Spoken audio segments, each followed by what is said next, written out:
Hermanos, buenas tardes, hermanos. Dios les bendiga a cada uno de ustedes. Grato verles en esta hora.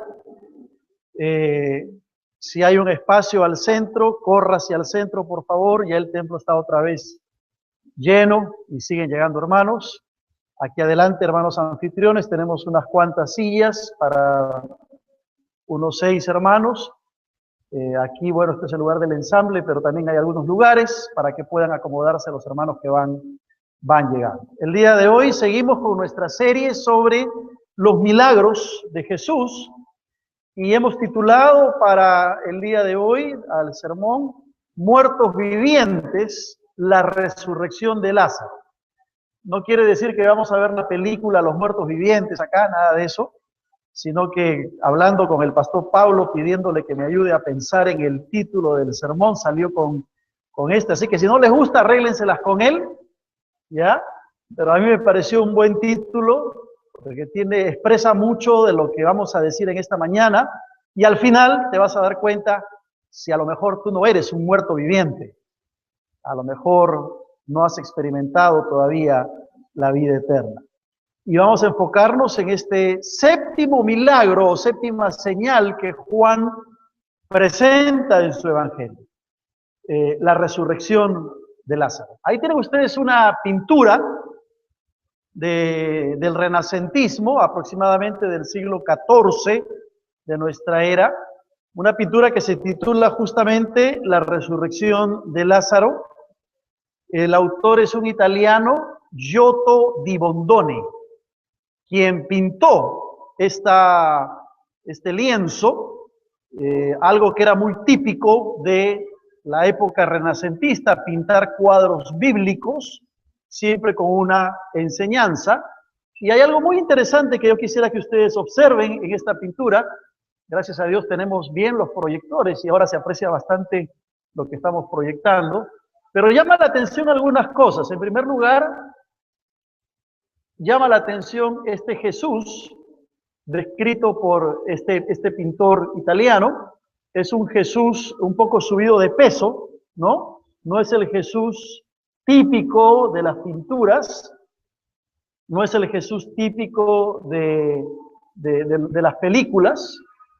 Intuimos que esta es Marta y María, quienes están postradas, las hermanas de Lázaro, pidiéndole al Señor o rogándole, ¿verdad?, que haga algo, a pesar de que ya Lázaro había muerto.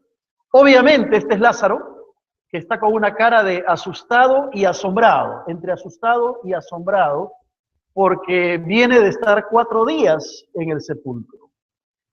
Alrededor de él posiblemente están los familiares o los discípulos, uno de ellos con el rostro cubierto, porque evidentemente Lázaro tenía 4 días de muerto y su cuerpo estaba ya entrando en descomposición, en un estado de putrefacción.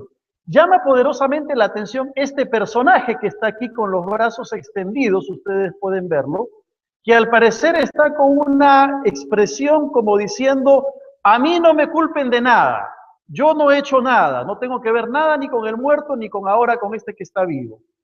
O quizá está queriendo más bien alejarse un poco de la presencia de alguien que había estado muerto. Esto era muy típico en aquellas épocas, hablando del siglo XIV, siglo XV, época del renacentismo, cuando se pintaban escenas bíblicas y detrás de todas ellas siempre había un mensaje y había una enseñanza. Llama poderosamente la atención esta pintura que encontré del siglo XIV. Dicho sea de paso, se encuentra en el Museo de la Basílica de San Francisco de Asís, en Italia, esta pintura.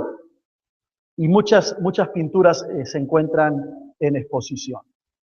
La historia de la resurrección de Lázaro aparece en el capítulo 11 de Juan, del Evangelio de Juan. Y más que una historia de un hombre que es levantado de los muertos, yo considero que es la historia del amor de Dios, del amor de Jesús, expresado, manifestado de una manera muy bonita, muy linda en esta escena, por cierto, muy, muy trágica, como pudo haber significado la muerte de un ser humano. El relato de la resurrección de Lázaro va a marcar los pasos finales de la vida de Jesús en su camino hacia la cruz del Calvario, en su camino hacia Jerusalén. Esto parecería una paradoja, ¿verdad?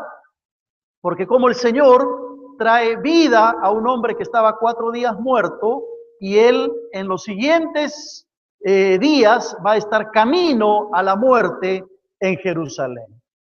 Y esto es interesante porque, como decimos, parecía una paradoja, pero al final veremos la enseñanza que hay detrás del texto.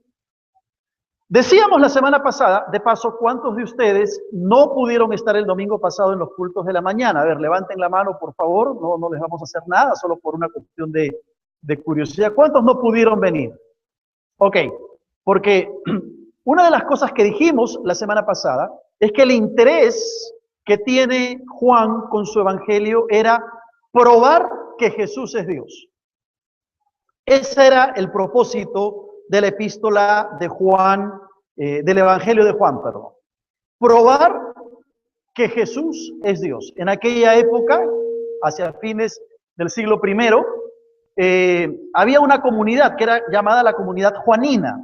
Y Juan escribía el evangelio con el propósito de enseñarle a la comunidad juanina de que Jesús es Dios. ¿Por qué razón?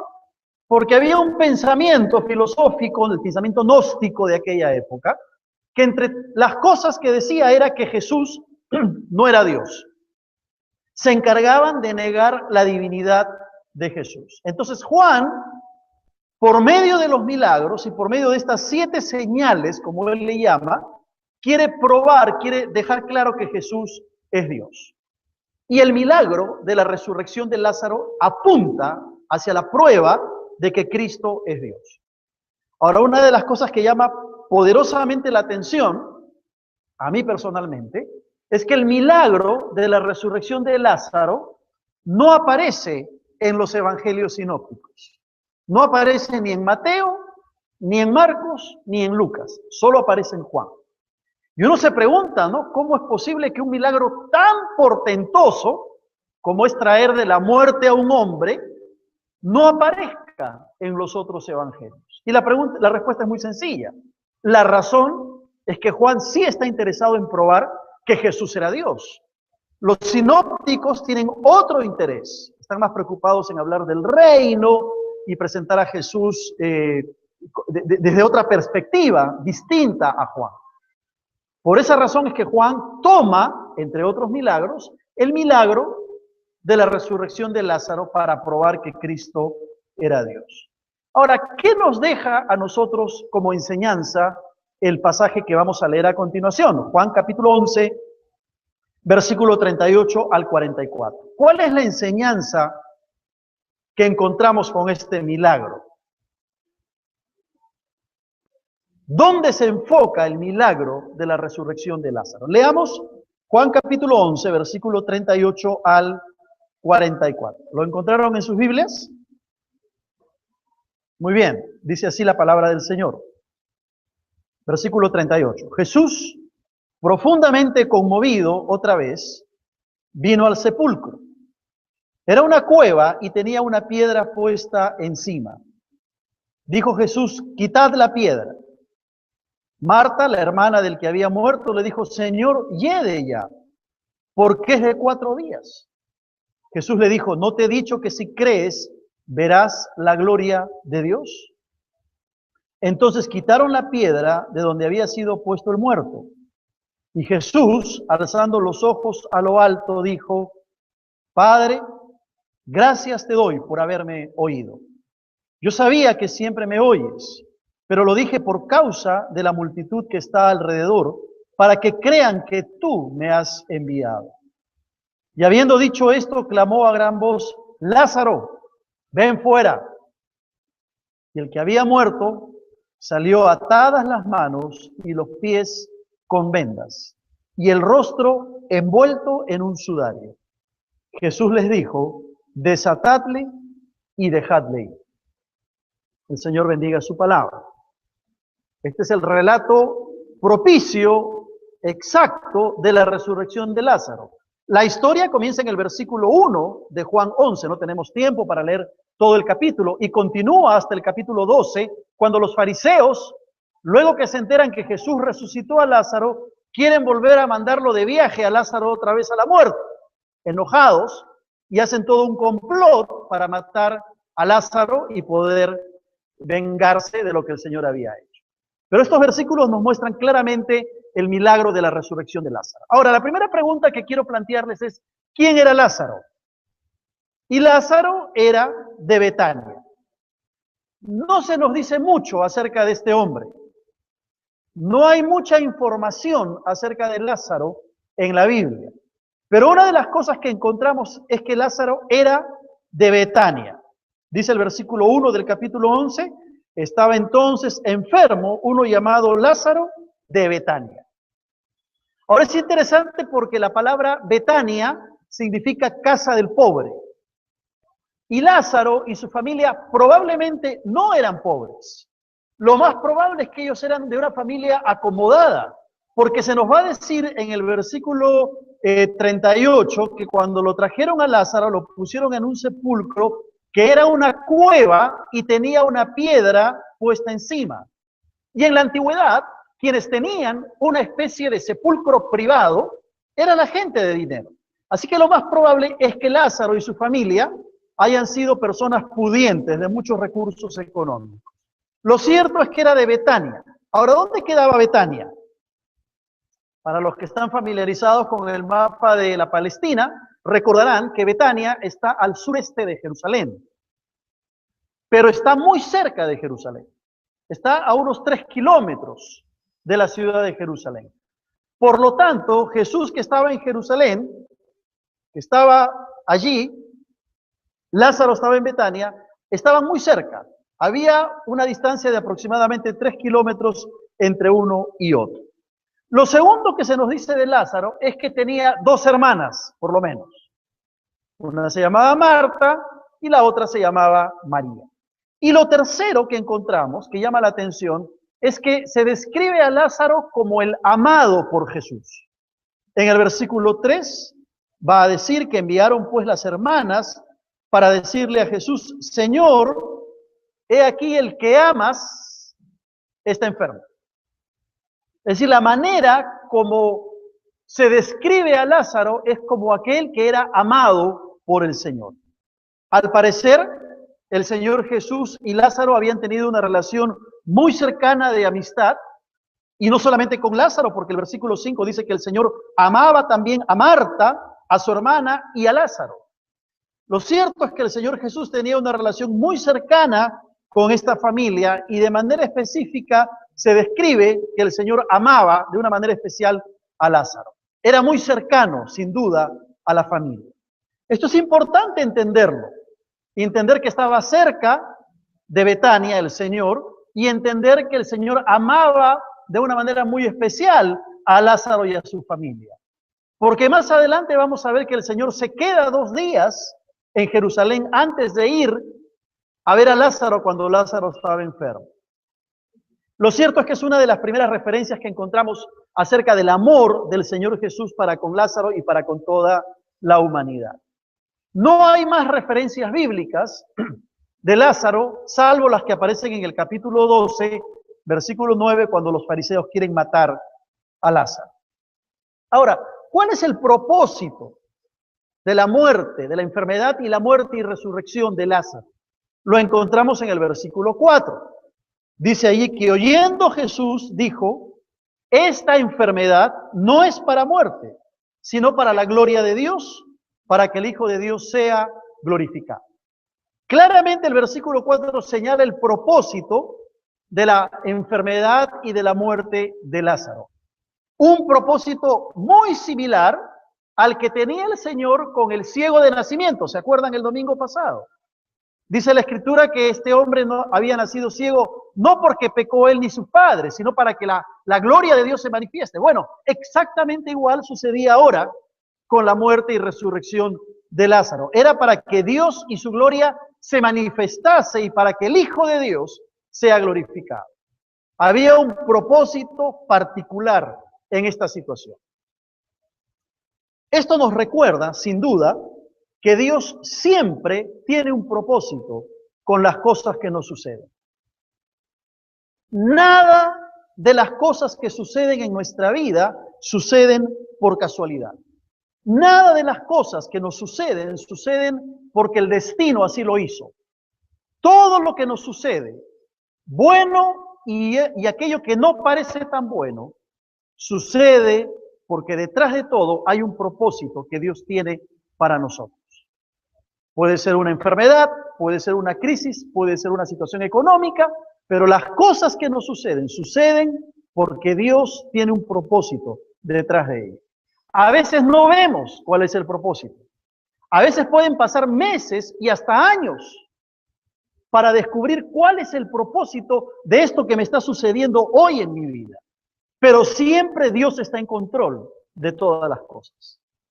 Permítame contarles algo personal que sucedió esta semana.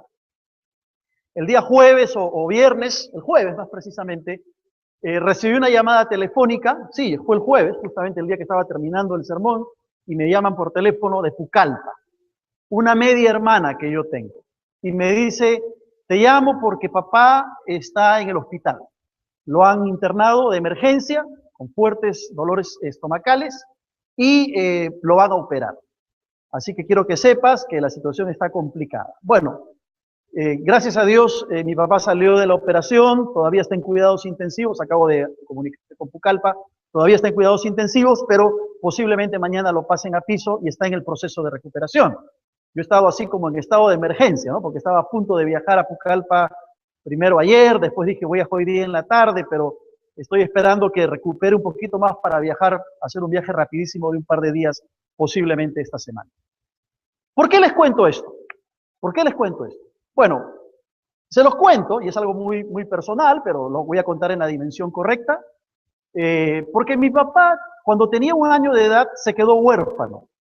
Su mamá murió, mi abuela murió. Y él fue criado por sus abuelos. Y tuvo una vida muy indisciplinada, tuvo una vida y una juventud muy disoluta, muy desenfrenada. Gracias a Dios, mi padre luego conoció al Señor y su vida cambió. Pero su juventud y parte de su adultez fue una vida muy complicada para él. Y para hacer un poco corta la historia, yo tengo muchos hermanos de padre. Descubrí que tengo como 12 hermanos de padre. Y yo nunca le he juzgado eso a mi padre, obviamente, ¿no? Y tampoco he tenido nada en contra con mis medios hermanos, porque finalmente los hijos no tenemos culpa de las cosas que hacen nuestros padres, ¿no? Pero ¿por qué se los cuento? Porque a raíz de la enfermedad y de esta situación de que mi padre fue al hospital, aunque yo ya conocía a la mayoría de mis hermanos, casi todos, no todos se conocían entre ellos. Entonces dije, como me estaban preguntando a mí, ¿cómo está papá? Y yo preguntaba allá y le comunicaba a uno, le comunicaba al otro, le comunicaba al otro. Dije, yo tengo que crear un grupo de WhatsApp acá porque si no, estoy perdiendo tiempo y estoy dando 5, 6, 12 veces la misma información. Así que creé un grupo de WhatsApp, invité a mis hermanos a entrar con un poco de recelo, dije, algunos no van a querer. Todos aceptaron, o casi todos aceptaron, hasta aquellos que eran los más reacios a tener un tipo de relación uno con otro. Y ayer yo estaba pensando, después de esto, y dije, ahora entiendo los propósitos que Dios tiene cuando nos suceden ciertas cosas. Cuando yo tenía 8 o 9 años, yo sufría como niño y después como adolescente por toda esta situación que me tocó vivir al interior de mi hogar, teniendo un padre ausente y con muchos problemas.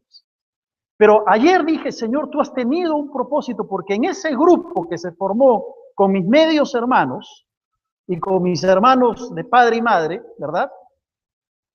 He podido compartirles la palabra, he podido hablarles del Señor, de la importancia de tener confianza en medio de esta prueba, que ha sido una bendición, a tal punto que ya están hablando de que cuando nos juntamos, cuando tenemos una reunión y cosas por el estilo. Cuando yo tenía 8 años, yo no entendía los propósitos de Dios. 40, 45 años después o más, vengo a entender ¿Por qué el Señor permite en la vida ciertas cosas? Porque para Dios nada se le escapa de las manos. Amén. Dios siempre está en control de todas aquellas cosas que nos suceden.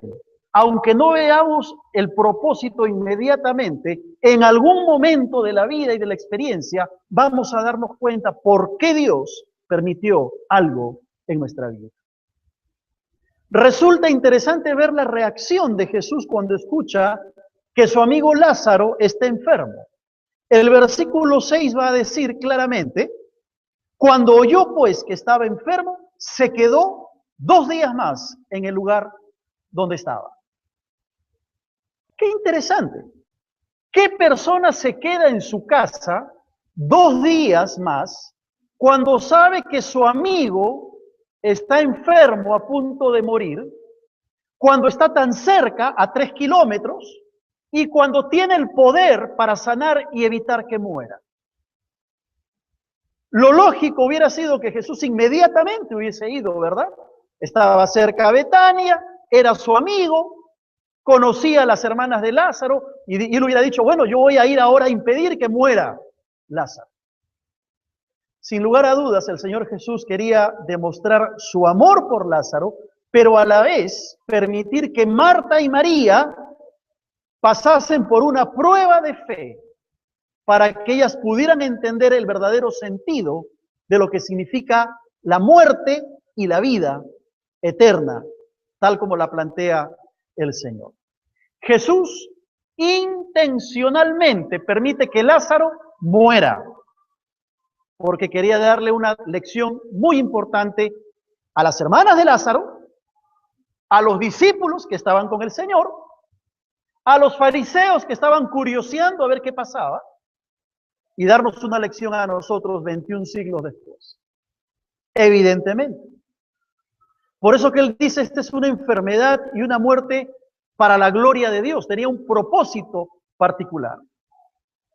Decíamos la semana pasada que Dios permite muchas veces la enfermedad y aún la muerte para cumplir propósitos mayores que tal vez nosotros no vemos o nos cuesta entender. Lo cierto es que los discípulos hacen un nuevo reconocimiento de Jesús como maestro. Dice el versículo 8 que le dijeron los discípulos: Rabí, reconocen al Señor como maestro. El mismo reconocimiento lo hace Marta en el versículo 28, cuando dice: habiendo dicho esto, fue y llamó a María, su hermana, diciéndole en secreto: el maestro está aquí. O sea que los discípulos nuevamente reconocen a Jesús como Rabí. Marta hace lo mismo.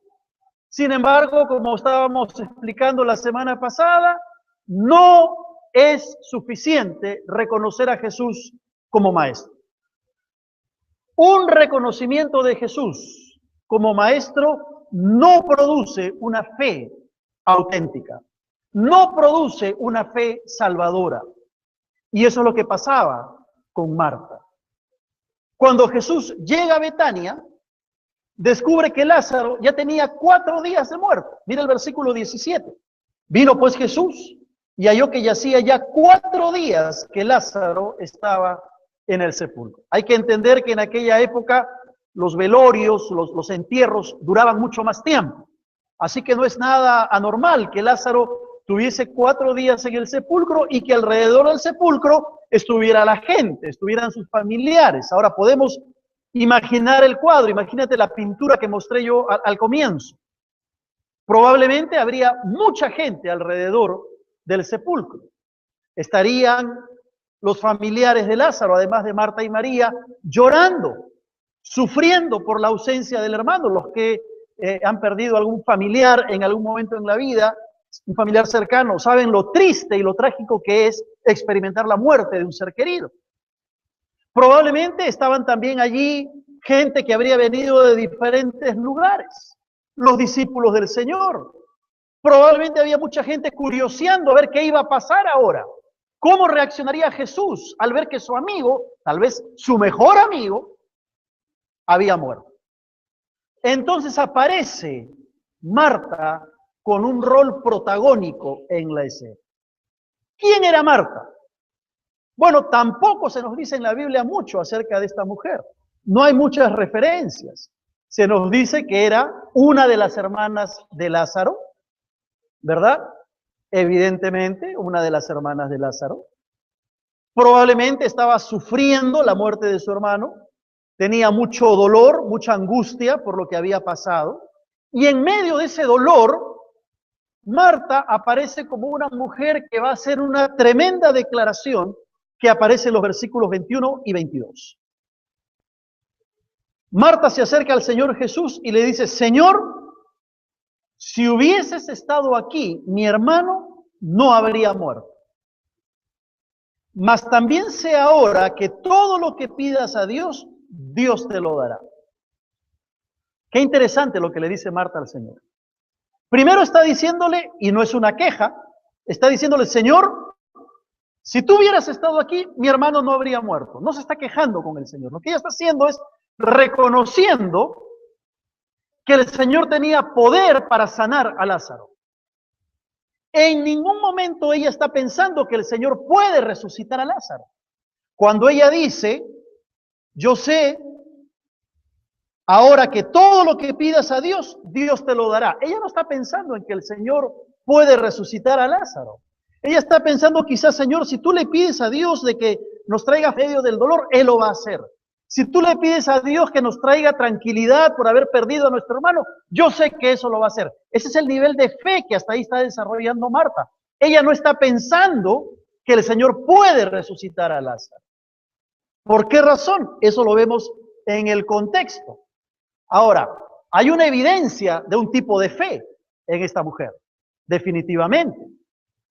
Le lleva a creer que el Señor puede pedirle a Dios algo y que Dios puede concederle al Señor todo lo que ella le pida. Y a simple vista, uno podría decir, wow, qué tal fe la de Marta. Sin embargo, hasta ahí ella no había desarrollado una fe en todo su potencial. Mira lo que dice el versículo 23. El Señor le dice a Marta, tu hermano resucitará. ¿Y qué responde Marta? Yo sé que resucitará en la resurrección en el día postrero. ¿Te das cuenta? Ella no creía que el Señor podía resucitar a Lázaro. Ella está pensando, sí, Señor, Él va a resucitar, pero hacia el final de los tiempos. Cuando tú vengas por segunda vez, cuando los cuerpos sean levantados y los cuerpos sean glorificados, sí, yo sé que Él va a resucitar en ese momento. Su fe era una fe muy incipiente. No había desarrollado aún una fe salvadora. Ella confiaba que el Señor algo podía hacer. Si tú pídele a Dios que nos fortalezca en medio del dolor, Él lo va a hacer. Pero Marta ni por acá pensaba que el Señor podía traer de la muerte a Lázaro. Y el Señor entonces hace una declaración que no tiene que ver con la resurrección de los últimos tiempos, sino que tiene que ver con la resurrección del alma, pero para vida eterna hoy. Mira lo que dice el versículo 25 y 26 de Juan 11. Le dijo Jesús, yo soy la resurrección y la vida. El que cree en mí, aunque esté muerto, vivirá. Y todo aquel que vive y cree en mí, no morirá eternamente. Y el Señor le presenta a Marta la oportunidad de desarrollar su fe en una fe salvadora, entendiendo lo que realmente significa la muerte y la vida, entendiendo realmente lo que significa o ser un muerto viviente o ser una persona que realmente experimenta la vida eterna. Hace algún tiempo, desde este púlpito, hemos enseñado que hay 3 tipos de muerte. Si tú no tomaste nota en aquella ocasión, toma nota hoy. Y si no estuviste, acá tienes la oportunidad de entender esta figura. Está, por cierto, la muerte física. Todos entendemos lo que es la muerte física. La palabra muerte significa separación. Y la muerte física es la separación del cuerpo de este mundo. Es cuando dejamos de existir. No hay mayor explicación que hacer. Pero también está la muerte espiritual. Y la muerte espiritual es la separación del alma de Dios. Es decir, la muerte espiritual es esa condición, ese estado de separación de Dios que uno asume por decisión propia y que le impide al hombre y a la mujer vivir con Dios y para Dios. Hay mucha gente en nuestro mundo que está caminando por las calles, pero que están muertos espiritualmente. ¿Se entiende? No han aceptado a Cristo, no han recibido la gracia de Dios, están vivos físicamente, pero están muertos espiritualmente. Pero en tercer lugar está la muerte eterna. Y la muerte eterna no es otra cosa más que la extensión de la muerte espiritual. La extensión de la muerte espiritual. Una extensión que va a durar toda la eternidad. Por eso se le llama muerte eterna. Entonces, para que lo puedas entender bien, voy a usar no es una ilustración, pero una figura. Hay personas que están vivas hoy, que cuando mueren físicamente, en el estado de muerte espiritual, son acreedores de la muerte eterna. ¿Lo entendiste? Lo voy a repetir. Hay personas que están vivas hoy, que cuando experimentan la muerte física en el estado de muerte espiritual, se hacen acreedores a la muerte eterna. Por contraste, hay personas que están vivas hoy, que cuando mueren físicamente, porque la muerte física es para todos, cuando mueren físicamente, habiendo recibido a Cristo en el corazón, tienen la vida eterna. ¿Se entiende?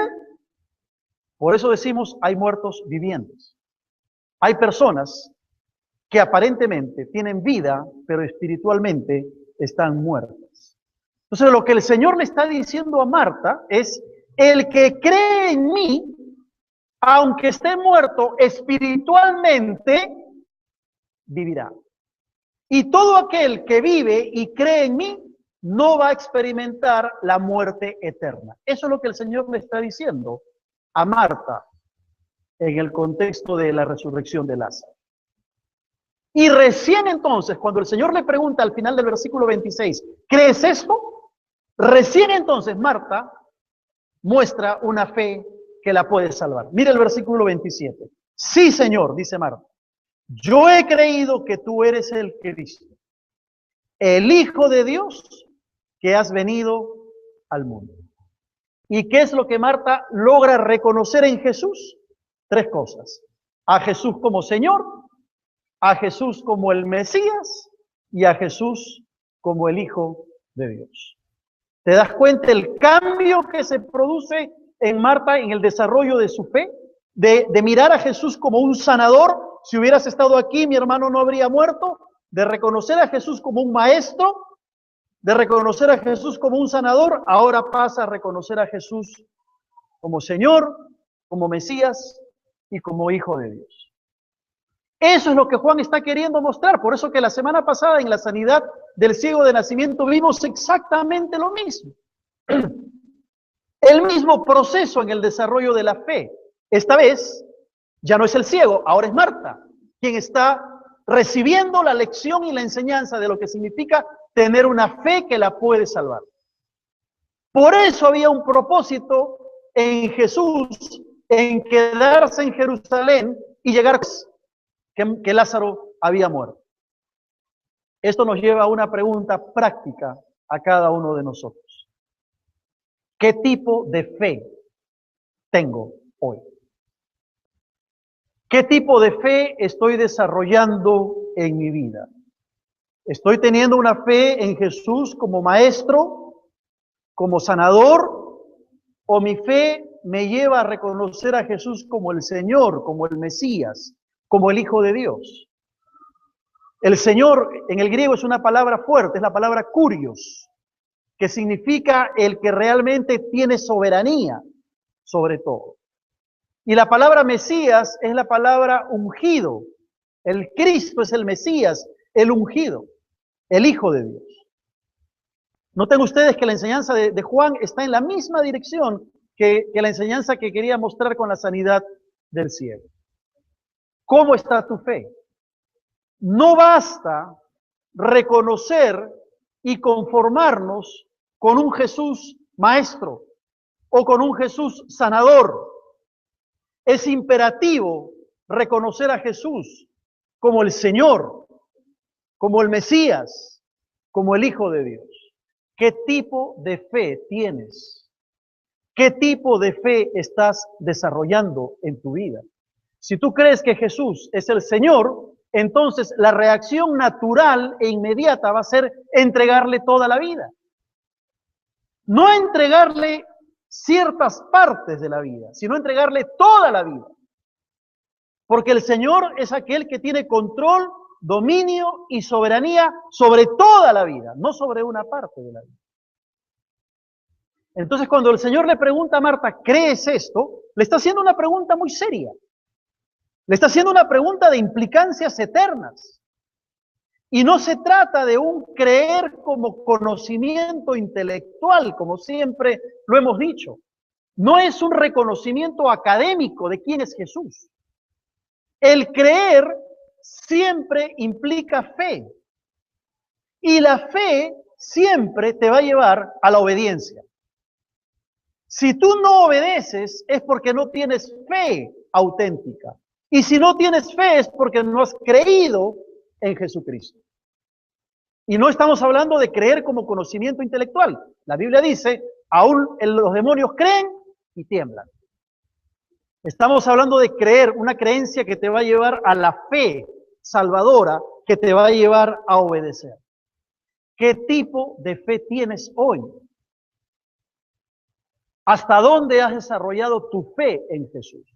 Porque hay mucha gente que piensa que Jesús fue un buen hombre, estableció un lindo código de ética muy alto, un gran filósofo, y se conforman con eso. Pero la revelación que Juan hace es de que Jesús es el Señor. ¿Qué tipo de fe estás desarrollando? Y finalmente, ¿cómo se presenta Jesús? Y esta quizás es la parte, ¿cómo llamarle? La parte linda de toda esta escena, aunque todo es bello, ¿no? Pero esta es la parte más particular, porque Juan nos va a presentar a un Jesús hasta este momento distinto a como lo había presentado. Mira tú, hay muchos textos en la Biblia que nos hablan de Jesús y del amor de Jesús. Pero en el versículo 13 nos presenta a un Jesús amoroso. Dice que se le identifica a Jesús como, cuando se le habla de Lázaro, como el que amas está enfermo. Un Jesús amoroso. Un Jesús que amaba a Marta, a María y a Lázaro. Que podía haber desarrollado un amor fraternal con ellos. Pero además se nos muestra un Jesús sensible. El versículo 33 va a decir, Jesús entonces, al verla llorando a su hermana y a los judíos que la acompañaban también llorando, se estremeció en espíritu y se conmovió. Vemos a un Jesús sensible. No fue ajeno a la necesidad de la gente en ese momento que estaban llorando porque habían perdido a un ser querido. Y en el versículo más corto de toda la Biblia, que es el versículo 35, donde dice que Jesús lloró, vemos a un Jesús triste, afectado, humanamente hablando, por la muerte de su amigo Lázaro. Y nuevamente el versículo 38 nos presenta a un Jesús conmovido. Jesús profundamente conmovido, otra vez, vino al sepulcro. Ahora esto es bien interesante. Yo cuando haciendo el estudio descubrí esto, dije, ¿por qué razón Juan, si su propósito es mostrar que Cristo es Dios, que Jesús es Dios, ¿por qué razón presenta a un Jesús humano? ¿Por qué razón presenta a un Jesús con todas estas características? Amoroso, sensible, triste, conmovido, que son características del ser humano. Y la respuesta es muy sencilla. Aunque Juan tiene el interés de probar la deidad de Jesús, sabe muy bien que Jesús también tenía una naturaleza humana y que no podía dejar de demostrar eso, porque aparte de los gnósticos, había otra corriente que negaba totalmente la humanidad de Jesús. ¿Se dan cuenta? Entonces él quería mostrar lo que en teología se llama la unión hipostática, que es sencillamente el misterio de dos naturalezas en la persona de Cristo: la naturaleza divina y la naturaleza humana. No son dos personalidades, ojo, son dos naturalezas en una sola persona, la persona de Jesucristo. ¿Cómo entendemos eso? ¿Cómo explicamos eso? Imposible a nuestra mente. Por eso es un misterio. Y no es que Jesús a veces actuaba como hombre y a veces actuaba como Dios. No, Él siempre fue Dios hombre. Y ese es un misterio que la palabra no nos dice cómo entenderla. Esa humanidad de Jesús es importante resaltarla también, porque a veces nos enfocamos solo en la divinidad. Jesús mostró por Lázaro, por su familia y por todos los que estaban llorando allí, una identificación con el dolor y el sufrimiento de esa gente. Y aquí hay una aplicación para nosotros. ¿Cuántos de nosotros sentimos empatía, identificación por aquel que sufre, por aquel que está enfermo, por aquel que está pasando una necesidad o un problema? Hoy nuestros compatriotas en el sur del Perú están pasando por una ola de frío tremenda. Yo no sé si tú sientes frío ahorita, pero yo acá estoy con las manos heladas. No sé si es porque cada vez que subo al púlpito tiemblo o porque realmente está haciendo frío. Pero yo veo a algunos de ustedes que están así abrigándose, ¿no? Con sus chalinas y qué sé yo. Bueno, déjame decirte que en el sur, en estos momentos, están en una temperatura, mientras estamos aquí nosotros en 15, 16, 17 grados, allá están en 20 grados bajo cero. Yo he vivido en el Canadá con mi familia y sé lo que son las temperaturas de 40 grados bajo cero.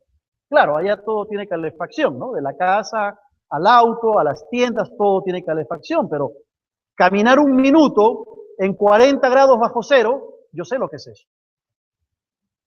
Bueno, en el sur, nuestros hermanos, nuestros compatriotas, y lo hemos visto en televisión, hay niños que no tienen ni siquiera medias. No hablemos de frazadas, no hablemos de chompas. No tienen ni siquiera medias en Puno, en Huancavelica, en Abancay. Y hoy hemos orado por esta situación porque no podemos ser ajenos a eso. Pero yo te pregunto, ¿basta con orar? ¿O será que hay algo más que tenemos que hacer? Y al momento de los anuncios tú vas a escuchar qué es lo que queremos hacer para ayudar a un sector de esa gente que está sufriendo por el frío. ¿Hasta dónde nos identificamos con el dolor de los demás? Tengo que correr, el tiempo me está ganando.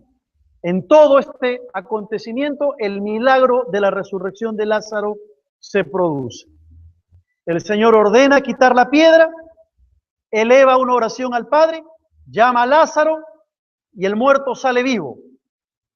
Antes le había dicho a Marta: si crees, verás la gloria de Dios.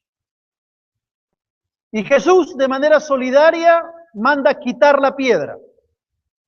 Marta, que está viendo que el Señor quita la piedra, le dice: Señor, pero cuidado, está oliendo mal ya. Hace 4 días que está muerto, se está pudriendo.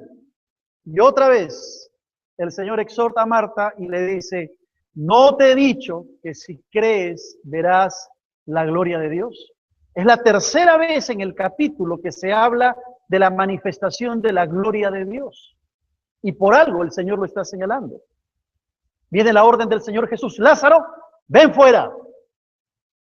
Está trayendo a Lázaro de la muerte. Y en los evangelios, el mayor milagro de todos es devolverle la vida a los muertos. Nuevamente el Señor vuelve al tema de la fe, al tema de creer. ¿Sabes por qué? Porque Él quiere traerte vida, porque sabe que si no has recibido a Cristo, estás muerto espiritualmente. Y quiere sacarte de esa muerte espiritual.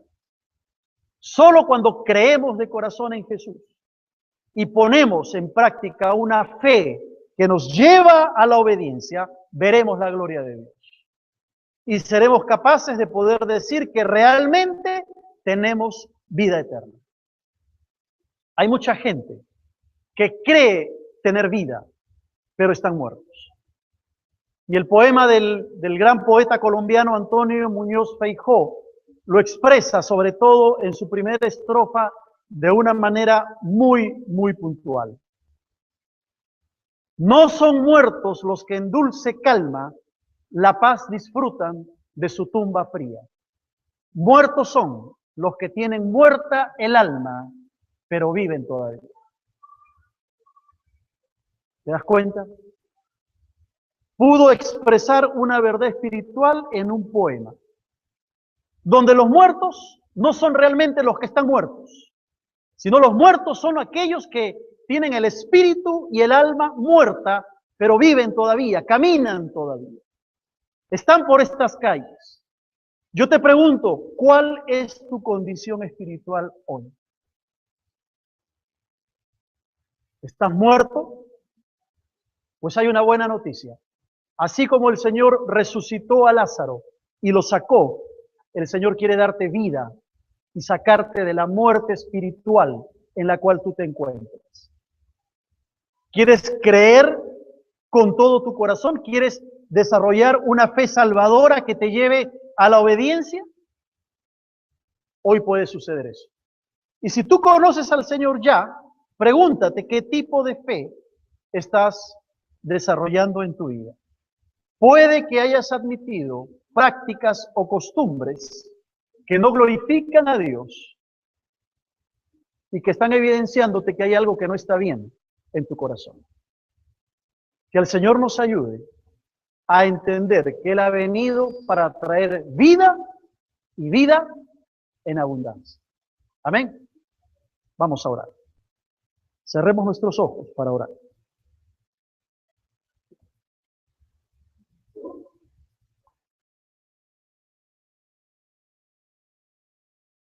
Y más que una historia de un hombre que es levantado de los muertos, yo considero que es la historia del amor de Dios, del amor de Jesús, expresado, manifestado de una manera muy bonita, muy linda en esta escena, por cierto, muy trágica, como pudo haber significado la muerte de un ser humano.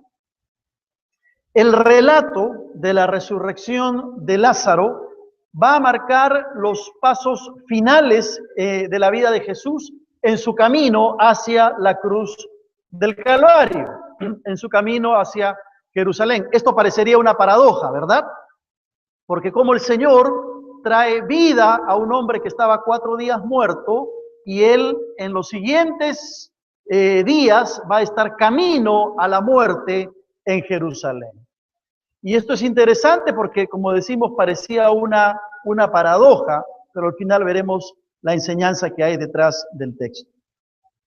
Decíamos la semana pasada, de paso, ¿cuántos de ustedes no pudieron estar el domingo pasado en los cultos de la mañana? A ver, levanten la mano, por favor, no les vamos a hacer nada, solo por una cuestión de curiosidad. ¿Cuántos no pudieron venir?